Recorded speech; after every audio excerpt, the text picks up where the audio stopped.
Assalamualaikum warahmatullahi wabarakatuh. Bertemu kembali bersama saya Irwan Putra di Irwantra Media.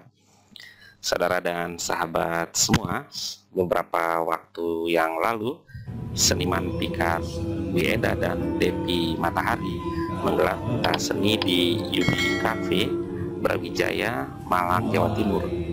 Karena kegiatan ini kita akan coba membahas satu topik seputar kopi gayo, yaitu doa di kopi atau mantra kopi gayo.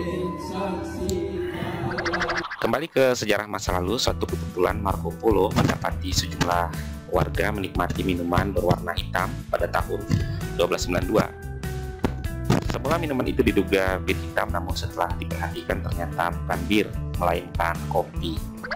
Catatan perjalanan si pengelana asal Italia ini di dataran Aceh itu akhirnya mengungkap lembaran sejarah kopi telah menjadi tradisi panjang dalam kehidupan manusia di sana, setidaknya sejak 800 tahun silam, jauh sebelum kedatangan Belanda memperkenalkan kopi Arabica atau Arabica Coffee ke Nusantara.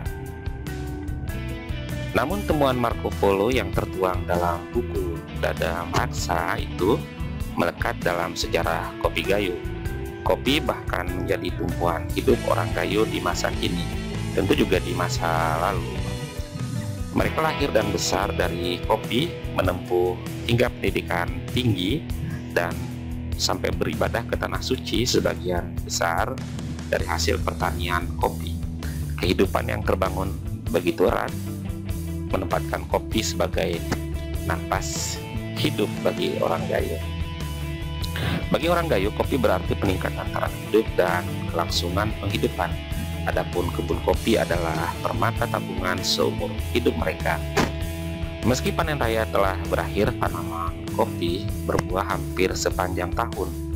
Buahnya memang tidak sebanyak masa panen raya, tetapi hasilnya cukup baik. Menyusuri kawasan gayo yang terbentang di 3 kabupaten, yaitu Aceh Tengah, Bener Meriah, dan Gayo Luas, tampak misalnya sandaran masyarakat pada pertanian kopi. Pusat-pusat produksi, usaha sangrai, dan kedai kopi tumbuh semarak di Takengon dan sekitarnya. Di sekitarnya tanaman kopi tumbuh subur dengan luas mencapai 103.144 hektar. Hamparan itu menjadikan kebun kopi rakyat terluas di negeri ini. Badan Pusat Statistik Aceh mencatat produksi beras biji kopi gayo mencapai 43.410 ton per tahun. Nilai ekspornya mencapai lebih dari 5 triliun rupiah per tahun. Lebih dari 80% pasar ekspor itu menjangkau kawasan Amerika Serikat, selebihnya Eropa, Australia, dan sebagian negara di Asia. Cita rasa kopi gayo yang unik menarik perhatian dunia. Kalangan industri memanfaatkannya sebagai pembentuk rasa. Sahabat semuanya, dunia mengenal gayo akan biji-biji kopi spesial dan bermutu tinggi. Tanah gayo memang dianugerahi alam yang sangat subur. Kopi ditanam di ketinggian mulai dari 900 meter hingga 1.700 meter di atas permukaan laut. Ketinggian tanaman bervariatif.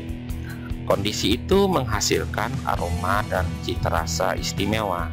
Sahabat semuanya, analisis sensorial menunjukkan profil aroma kopi gayo intens. Cita rasanya pun mewah dengan rasa asam yang bersih, perisai yang kompleks, serta kekentalan yang kuat. Jika diolah dengan benar, kopi gayo tidaklah pahit atau bitter ataupun sepat atau astringent. Cita rasa khas itu adalah anugerah dari alam. Kondisi di tanah gayo berstruktur vulkanik beriklim sejuk tropis. Terdapat pula sumber air Danau Lutawar. Danau itu adalah muara dari 24 aliran gung atau sungai. Keberadaan gunung-gunung berapi dan danau menyempurnakan kesuburan tanah gayo itu sendiri. Kopi di sepanjang hutan produksi lebih kaya oleh aroma pinus. Adapun kopi yang dibudidayakan di sekitar hutan rakyat mendapatkan sensorial aroma jeruk dan rempah. Sahabat semuanya yang berbahagia, Keragaman rasa inilah yang menjadikan keunggulan kopi Gayo. Kompleksitas dan kemewahan rasa kopi Gayo adalah buah keringat para petani. Sebagian besar petani di Gayo sudah terampil menjalankan budidaya tanaman kopi yang benar. Mereka mengenal penanaman kopi berpenaung seperti lampuru, jeruk, dan alpukat. Tanaman bermanfaat melindungi kopi dari terpaan angin dan hujan yang bisa merontokkan bunga kopi. Perlindungan itu memaksimalkan hasil panen mereka. Sahabat semua yang berbahagia, yang lebih ciamik adalah tradisi petik buah kopi. Jarang sekali didapati petani setempat memetik buah hijau. Petani sangat tahu buah kopi yang merah memiliki cita rasa yang lebih baik. Dengan memetik buah merah saja telah membentuk 50% cita rasa kopi yang baik. Selebihnya disempurnakan dalam pengolahan setelah panen, penyangraian, dan penyeduhan kopi itu sendiri. Kopi Gayo dicirikan seperti bumbu penyedap. Kopi dari manapun akan terasa lebih istimewa jika sudah dicampur dengan kopi Gayo. Sahabat semua yang berbahagia, harganya pun bisa terangkat naik demi mendapatkan harga tinggi. Banyak pelaku usaha mengklaim nama Gayo. Sebagai contoh, sebuah perusahaan multinasional misalnya pernah menggunakannya sebagai merek dagang bernama Gayo Mountain Coffee. Sahabat semua, barulah pada tahun 2009 Masyarakat Perlindungan Kopi Gayo berhasil mendapatkan legalitas indikasi geografis kopi itu. Akhirnya kopi Gayo dilindungi dengan nama Kopi Arabica Gayo. Sejak itu pula harga kopi Gayo melampaui nilai tertinggi di bursa dunia. Peminatnya terbilang sangatlah besar. Tingginya mutu kopi Gayo diyakini tak semata karena faktor alam. Ada ikatan yang kuat antara manusia dan tanaman. Seorang penyair, Pikar Wieda, menyebut kopi Gayo sebagai tanaman sensitif jika dirawat dengan sungguh-sungguh dan didoakan hasil panennya akan melimpah.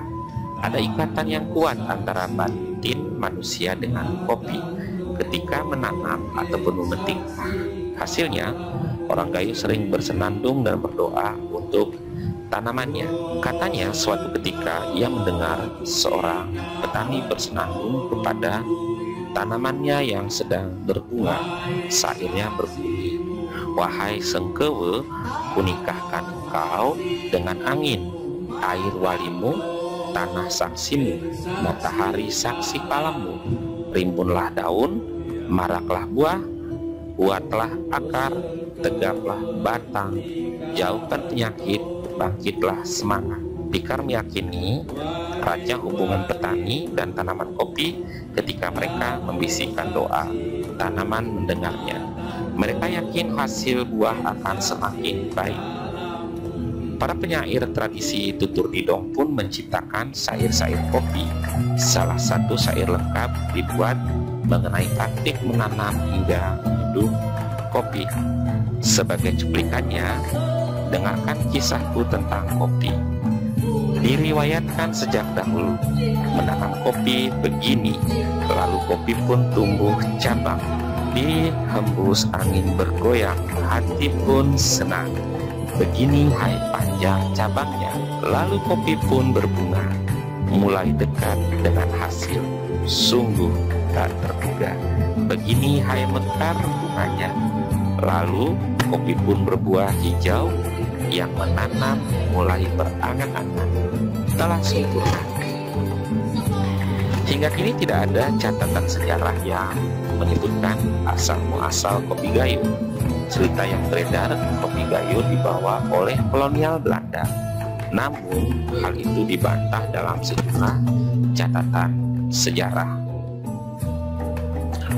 Orang Gayo akrab dengan minuman Sengkewe jauh sebelum kedatangan Belanda. Sengkewe atau Sitikewe berarti kopi. Sahabat semuanya, mari terus kita membicarakan sambil menikmati aroma dan nikmatnya kopi Gayo, hingga seluruh warga dunia juga menikmati cita rasa kopi yang istimewa ini dan telah menjadi berkah bagi kita semua. Sahabat semuanya, terima kasih atas perhatiannya. Semoga sahabat semua sehat selalu. Assalamualaikum warahmatullahi wabarakatuh.